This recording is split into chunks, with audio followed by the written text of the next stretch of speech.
अब सूचनाएं फेसबुक पर मिलती है या व्हाट्सएप पर। इसी बीच प्राइवेसी के हनन की बातें भी होती रहती हैं। निजी डाटा को बेचने या चोरी करने की सूचनाएं गुमशुदा व्यक्ति के पोस्टर की तरह इधर उधर चिपकी हैं। ये सोशल मीडिया का युग है। कोई पैदा हुआ तो बधाई का माध्यम यही है, आसान तरीका। जान ना पहचान मैं तेरा। खैर मेहमान अब पुराने जमाने की बात है, सब औपचारिकताएं हैं। अब तो मिलने के लिए हाड़ मास का साक्षात आदमी बड़ी उपलब्धि है। हफ्ते के अंतिम दिनों, जिन्हें कुछ लोग वीकेंड कहते हैं, पर शराबखानों या सांझा पार्टियों में लोग बाग मिलते हैं। लगता है जैसे शहरों में बची खुची मित्रता ये शराबखाने ही बचाए हुए है। और फिर उनके बीच होने वाली बातें, अपने दफ्तरों, बिजनेस का सारा बोझ या सारी खींच जैसे वही अपने दिमाग से उतारी जा रही हो। नौजवान असफल और सफल प्रेम के बीच किस्सागोई करते हैं और प्रौढ़ या नौकरीशुदा अपने लगभग पागल हो चुके बॉस को मूर्ख सिद्ध करते हैं, या दफ्तरों में फला मिस्टर या फला मिसेस के गुप्त किस्सों पर ठहाके लगाते अपने जीवन को हल्का करने की कोशिश करते हैं। आजकल किसान आंदोलन सरगर्म विषय है। कोई दिल्ली के धरने में जाकर आया है, कोई जाने वाला है। कोई उसके पक्ष में तर्क देकर ही सुनिश्चित है तो कोई उसके खिलाफ नपातुला तर्क पेश करता है। हमदर्दी पक्ष में ज्यादा जुट रही है। इधर शहर के हालात पहले से बदतर हैं, या लगभग वैसे ही हैं जैसे पहले थे। लूटपाट, धोखाधड़ी, देह व्यापार, बेरोजगार आंदोलन, घर से किशोर के भागने की घटनाएं पहले से ज्यादा सुनने को मिल रही हैं। अखबारों में लोन और ब्याज दर घटने के समाचार हैं। सेंसेक्स दौड़ता नजर आ रहा है। लाभ किसे हुआ है, ये बातें कस्बे और शहर के बाहर की बातें लगती हैं। आदमियों के मोहल्ले में हर कोई घाटे का रोना रोता है।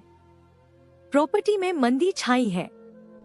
पड़ोस के मोहल्ले का लड़का पिछले 7 दिन से लापता है। कोई बताता है कि उसे अंतिम बार शहर से बाहर बहती बड़ी नहर के पास देखा गया था। गोताखोर 3 दिन से पानी में खोजकर वापस लौट आए हैं। 20,000 लेकर वो दिन रात काम में लगे रहे। नहर के किनारे दूर तक पिता न जाने किस सोच में चलता रहा। शायद उसकी प्रार्थना यही थी कि बेटा सलामत हो और सिर्फ डराने के लिए नहर के पास अपनी मोटरसाइकिल छोड़ गया हो। बचपन में भी अक्सर वो छुप जाया करता था और फिर एकदम से सामने आ जाता था। अब दिन जैसे जैसे बीत रहे थे, पिता और माँ सो नहीं पाए थे। कभी आंख लग भी जाती तो बेटे के लौट आने का स्वप्न हड़बड़ा कर जगा देता। यथार्थ कितना दर्दनाक है और स्वप्न कितना सुखद। कहीं सुना था कि ये पूरी दुनिया भगवान विष्णु का स्वप्न है। क्या वाकई फिर इसमें मोह का बंधन इतना दुख क्यों देता है? मोहन गया था किसान धरने में। खेती बाड़ी वाला आदमी और यूनियन को फंड देने वाला। चाहे खेती छोड़ दी हो पर अब ठेके पर गांव के आदमी को दे दी। चला गया किसान धरने पर। गांव वाले भी तो थे। मोहन सोचता कि आज इनके साथ नहीं गया तो मेरे मरने जीने में कौन साथ देगा। पुराना आदमी।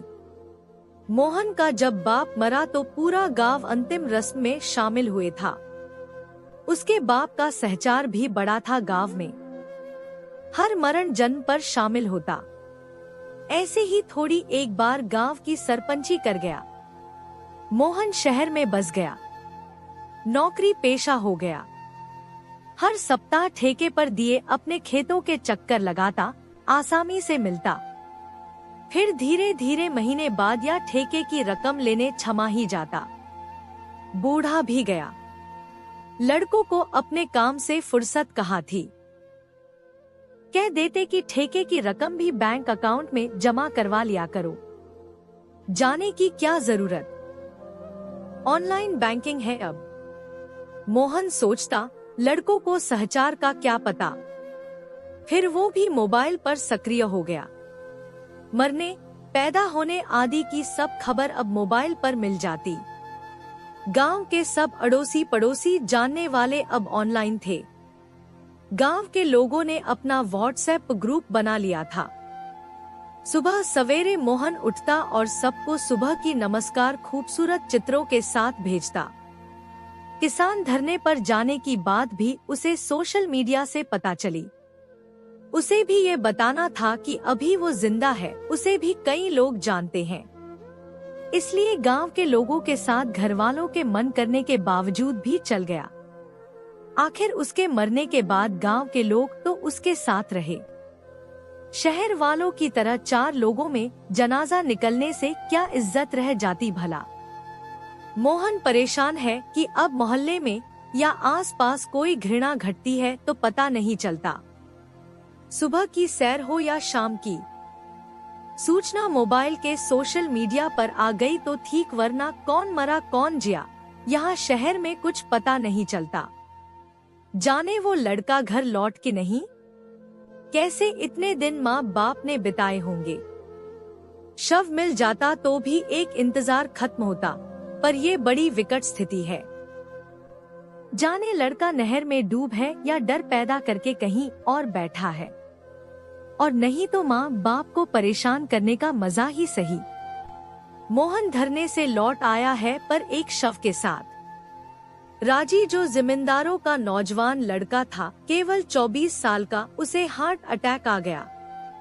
लंगर और सेवा में सबसे जोशीला नौजवान। उसे देखकर मोहन सोचता कि उसके लड़के राजन को भी धरने पर आना चाहिए था, पर उसे फैक्ट्री की नौकरी से फुर्सत नहीं। उसके लिए ये सब बातें फिजूल थी। अब उद्योगीकरण का दौर था, इसलिए वो इसी के पक्ष में था।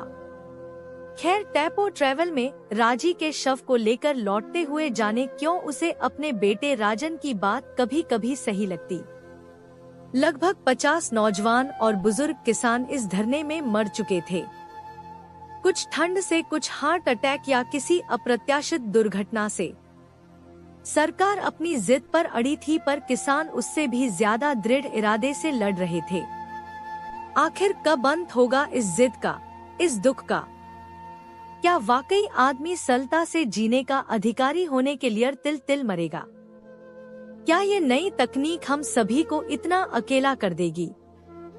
क्या सामाजिक समझौते के सभी मापदंड लुप्त हो जाएंगे? क्या शांति से जीना वाकई इतना कठिन होगा?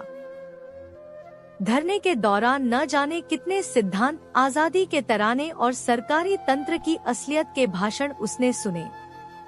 वो यही सोचता रहा, आखिर कुछ लोग सब कुछ अपने नियंत्रण में लेकर क्या पा जाएंगे? आदमी बड़ी फुर्सत और इत्मीनान से जी सकता है, उसमें इतनी दिक्कत क्यों? मोहन देर रात जाग जाता है। उसे पड़ोसी के गुमशुदा लड़के की चिंता है। उसे धरने पर ठंड में लड़ते किसानों के बिंब परेशान करते हैं। वो मुश्किल से सोता है और स्वप्न में उसे आवाजें डराने लगती हैं। तो दोस्तों, आपको मेरी यह कहानी अच्छी लगी हो तो प्लीज हमारे चैनल को सब्सक्राइब करना ना भूले। धन्यवाद।